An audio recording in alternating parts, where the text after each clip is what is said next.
Hello, and welcome to Bada Boom. If you were into trading cards, RPGs, and thought computers were as fascinating as a kid, then Mega Man Net Battle was the game that would have caught your eye. The Anniversary Collection for the Switch and PlayStation is out now. Before we dive into my favorite childhood franchise, don't forget to like and subscribe. We'll also be giving away a Nano Block Mega Man at the end of the video. Stay tuned for details. While previously known as a robot, Mega Man Net Battle takes place on the internet, where you're busting viruses and defeating evil net navis. There's a human counterpart, Lan, who interacts for you in the real world in the year 20XX. Lan also supplies Mega Man with battle chips to use against viruses and net navis. This is where the collecting comes in. Mega Man Net Battle was made during the rise of Pokemon, where the main focus is collecting as many monsters as possible. Net Battle focuses on collecting as well, but in the form of battle chips. There's usually 150 regular chips to collect and use in battle, and using them in a specific order can unlock a powerful combo. To increase the way collecting works in the game, there are also different power levels of chips. Chips are obtained by fighting viruses and navis, which there are several different versions of. The game was originally going to be more of a horror story. There would also be a sensor plugged into a Game Boy that would detect the user's heart rate. Thankfully, the technology wasn't quite there yet, and we received Net Battle the way it is today. The setting of the game has Mega Man as Lan's older brother that was turned into Data due to almost dying as a baby. The gameplay follows a similar story throughout all 6 games.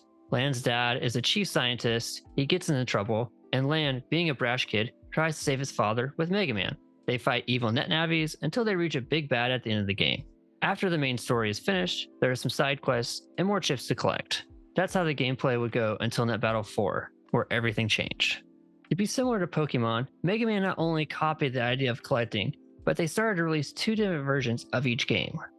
Net Battle 3 had 2 versions, but with very few differences between them. That changed with Net Battle 4, Red Sun, and Blue Moon. Not only did we receive 2 different games with different sub-stories, but also a new game mechanic called Double Soul. This may not seem new to fans of games 1 through 3, because Style Change, which was introduced in Net Battle 2, is very similar to Double Soul. To activate Double Soul, players will sacrifice a battle chip, and Mega Man will gain certain abilities of net navis he's encountered previously in the game. Sounds pretty cool, but it has a cost. The developers seem to have a hard time working 6 different net navis into the story, and it costs the users gameplay and strategy. Net Battle 4 is set around 3 different tournaments, where Lan and Mega Man encounter the net navis he will eventually fuse with. The problem is the tournaments aren't big enough to hold all 6 navis that Mega Man gains souls from. So to save time and work, the game repeats itself with different net navis 3 different times. It gets very repetitive and boring after the second run through. The third run through, there's only 1 new soul to gain. Lots of work to get that last soul, but it tends to be the best one in the game. Search Soul for Red Sun and Proto Soul for Blue Moon. In Net Battle 5, Team Colonel and Team Proto Man learned from the shortcomings of 4 and made it even better. No more repeating the game to retrieve souls, but you also get to battle as other net navis and get twice as many souls. Throughout 4 and 5, your villain wants to turn all net navis evil by using a dark chip. Mega Man gains the ability to use Double Soul with dark chips, giving him the power of both. It's pretty sick, and sadly the only game we get this awesome battle feature in. 5 also introduces another game mechanic called Liberating. Instead of tournaments to gain souls, there are liberations that require Mega Man to recruit net navis with special abilities to free areas of the net that have been taken over by evil navis. These navis also end up being the ones that fuse their soul with Mega Man. During these liberation areas, you battle as Mega Man and all the recruits you've earned throughout the game. It's an interesting mechanic. I wish they would have kept it because it increased my interest in other characters.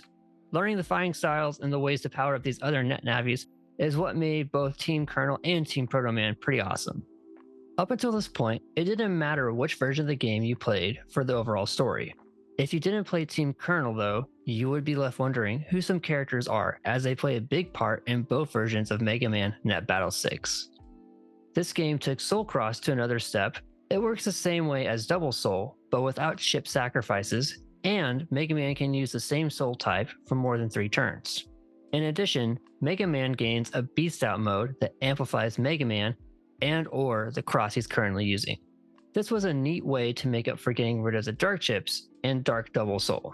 Beast Out is different for each version of Mega Man 6, because each version has a different beast.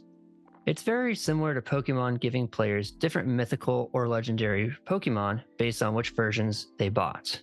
While the story improved and well loved features from previous games returned, 6 was a bit of a letdown.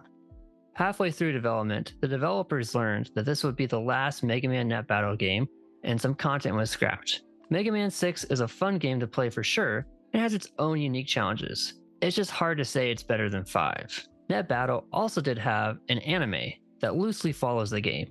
I think the anime does a great job of doing something new, but also carrying on the story from the games.